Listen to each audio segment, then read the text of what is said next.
A Beale Street battle that goes to the final moments. Big threes by the Grizzlies. A bad stretch by the Jazz.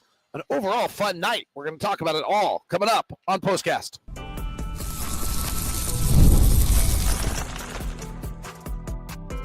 You are Locked On Jazz, your daily podcast on the Utah Jazz.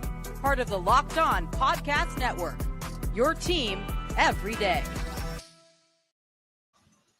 David Locke along with Ron Boone after the Utah Jazz fall to the Memphis Grizzlies in a game that went all the way to the wire, tied with about 2 minutes left tonight.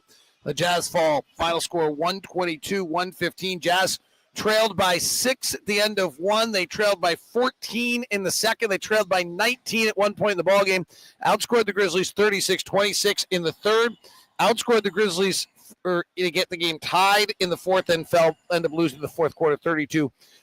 Lots of big plays, lots of fun, really high energy. Grizzlies do win their fourth in a row. They've kind of in a tumultuous stretch. This was not a game the Grizzlies, frankly, could afford to lose. So you were going up against a team that is trying to battle for home court advantage in the West that's got a lot of noise around them. They feel similar a little bit to where the Jazz were with Donovan a few years ago, but there just was a lot of noise hovering and a lot of questions, and they could not afford to lose this one. So you got their full battle without Jaren Jackson Jr., and the Jazz had a pretty healthy squad. That was a fun basketball game, Ron. It was a fun game. It's probably one of the it's a fun ball game, and you enjoy watching what we saw with the Jazz tonight. I mean, Grizzlies, obviously, that's a very good basketball team, and healthy. I just wonder how good can they be, or how far can they go when everyone's healthy, especially with Jaren Jackson.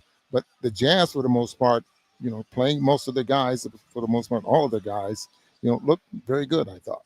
All right, let's talk about this one a little bit. Lauri plays 28 minutes. John Collins back for 28 minutes. Collin Sexton plays 30. So I don't think anyone's going to be getting huge minutes the rest of the way. But we did see, I don't think we're going to see 35-minute nights out of the vets. It wouldn't be fair the way they've sat some of the games recently. How different did this team look to you? And one thing Will Hardy pointed out was, you're now letting the youngsters get back into roles they're comfortable with. He thought there was really some mental fatigue that went on and the guys being overstretched. And, if Isaiah Collier tonight plays 27 minutes, those are hard 27 minutes going up against Scottie Pippen Jr. and Ja Morant. How did you think the team just overall looked in the sense of that guys were kind of back into spots they were comfortable with? I thought they looked good. I thought that running their offense and executing their offense for the most part was good there as well. I thought for a while there we had a couple of players that were over dribbling, and I think Collin Sexton probably plays best with the ball in his hands and making plays. Now, Jordan Clarkson probably the same, but sometimes he kind of gets out of control. But as far as execution, I thought things looked very, very good. If it didn't, they wouldn't have been in the ball game. Like they were. It's an interesting battle. One of the big things that's in the league right now is the possession battle. That's kind of the way they're being talked about. We can get into the depths of this. We probably will on Locked On Jazz at some point because that's where I do these things. But just go with it. In the possession battle's interesting night. The Jazz 23 turnovers to the Grizzlies 9, but the Jazz 17 offensive rebounds to the Grizzlies 5.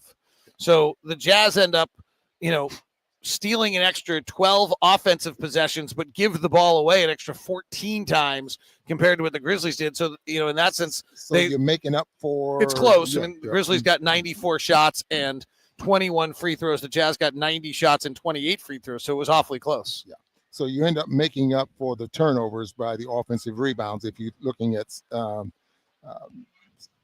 second possessions or second chance points or anything like that. But, boy, the turnovers kill you. Zone defense in the third quarter probably is what brought them back. Zone defense in the fourth quarter late is probably what cost them the game. Cost them the game, exactly, because Kennard got three-point field goals, I think, from that right corner in the three, and because of the zone overshifting maybe and getting out of position. And anytime you let a three-point shooter like as good as he is take that much time to get his shot off, he's a 50% shooter. I mean, yeah, right. He's a 45% three-point shooter overall. So he was. Is this a G-rated show or is this an NBA parlance show? This is a G-rated show. Well, then if it's a G-rated show, then he was zip code open. And if it's a NBA show, he was butt naked open, because that's what the players call it. He's butt naked open. And that's what Luke Kennard was in that one. We'll talk about individual players, give out our reliability squares or pluses here in a second. Today's show is brought to you in part by our friends over at TurboTax. Taxes are here, and taxes want to know how much money you are going to get back. That's right. TurboTax. Intuit's TurboTax. Taxes are waiting and worrying if you're going to get any money back, then waiting, wondering, and worrying some more. Now Taxes is matching with TurboTax expert who can do your taxes as soon as today. An expert who gives you your taxes their undivided attention as they work on your return while you get real-time updates on their progress so you can focus on your day. An expert who will find you every deduction possible, file every form, every investment, everything with 100% accuracy. All you can get the most money back, guaranteed, no waiting, no wondering, no worries. Now this is Taxes. Get an expert now at TurboTax.com. Only available with TurboTax Live full service. Real-time updates only in the iOS mobile app. See guaranteed details at TurboTax/guarantees. Today's show is also brought to you by Skims. Skims is making underwear for men now. I was intrigued when I heard about it. The women are all raving about Skims, and Skims are now, probably more information you need to know, my travel underwear. So, day like today, where I know we have a long flight, yep, it's Skims. That's right. Fit, comfort, just finding the right style for you, whether it's the Skims 5-inch boxer brief, the 3-inch cotton boxer brief, the stretch 3-inch boxer brief, the Skims cotton brief. They're all there for you, and they all bring you the same fit and comfort and right style. Skims has changed all of it. The men's line offers something for everyone, from boxer briefs to classic brief, all designed with the perfect balance of comfort and style. Check it out. I'm hooked. They're perfect for the everyday lifestyle. They move with you. They never lose their shape, and they stay in place all day, whether I'm working or running errands. You're loving this, aren't you, Ron? The most comfortable, reliable underwear ever. Last time you came into this read and caused problems. Shop Skims Men's at you want to see? Here, Ron. No. All right, let's get back to the show. I could prove it. I could prove it, but that would be the end of my career. I thought most of them do move with you.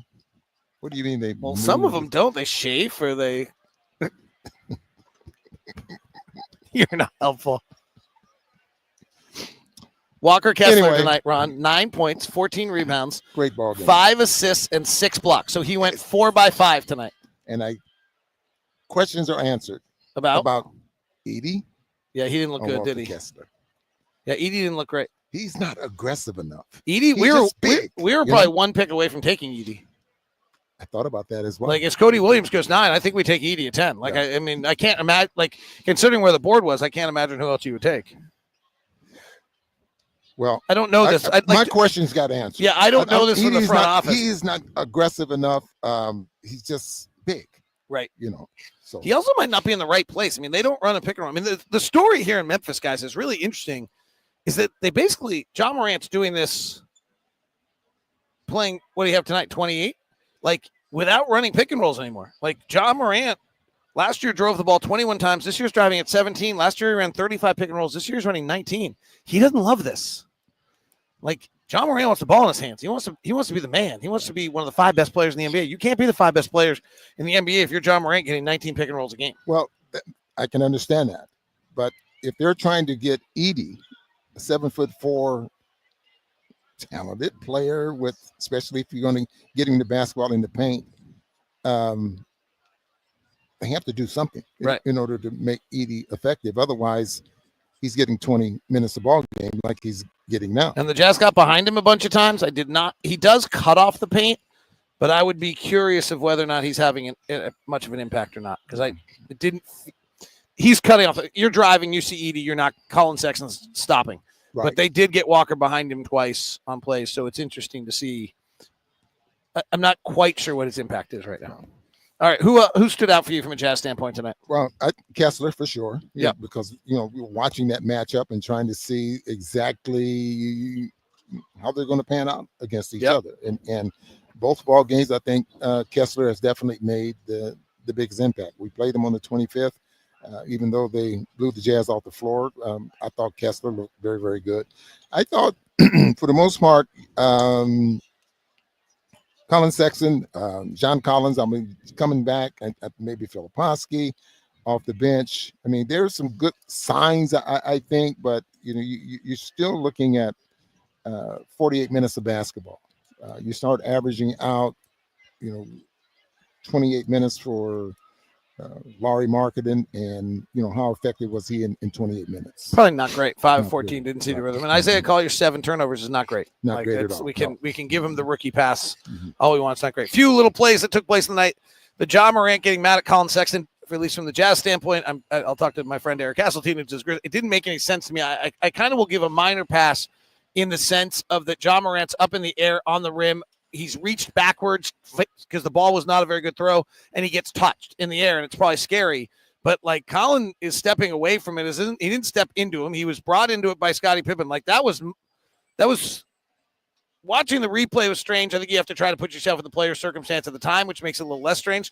But that did seem to be kind of out of place, and it was strange to me even that Collin got a foul on that play. Yeah, you get up in the air, and if you're touched, especially in the lower part of your body, just your thoughts goes. You see, you try to hang on to the rim. Yeah. Coming down on your back or something like that, and pour lights out. Yeah. So I think that, and then the Jazz really lost this game in the opening moments of the fourth quarter. They turned it over on 2 straight possessions. They just weren't ready. Like, Memphis came out with a different intensity to open the fourth quarter, hit them on 3 straight possessions. Jazz had to take a timeout. And those are the little things this team has to just kind of grow into and understand that it's a 48-minute game in those moments, because they lost. That's, in my opinion, where they lost this game. I mean, Kennard getting open for 3, I'll give Memphis credit. They win the game. Memphis created the opportunity to get Kennard open for 3. That's Memphis winning the game. Jazz lost the game in the opening part of the fourth quarter when they just turned it over a bunch of times. And lost the lead. And you give yourself a chance to win on the road. You stay in the basketball game, and then you hope that you don't make those mistakes that lose it for you. All right. Reliability pluses tonight. Oh, John Collins, Kessler, Sexton, Filipowski. Kyle Filipowski, the late addition to the reliability pluses tonight. That wraps up Postcast. I'll be back with you tomorrow for Locked On Jazz. Thanks very much for tuning in. Locked On NBA has got every game every night, so make sure you check that one out later tonight. They give you game recap on every game every night on Locked On NBA. Have a great night. On behalf of Ron, I'm David. See you later. 10-10, you say. 10-10.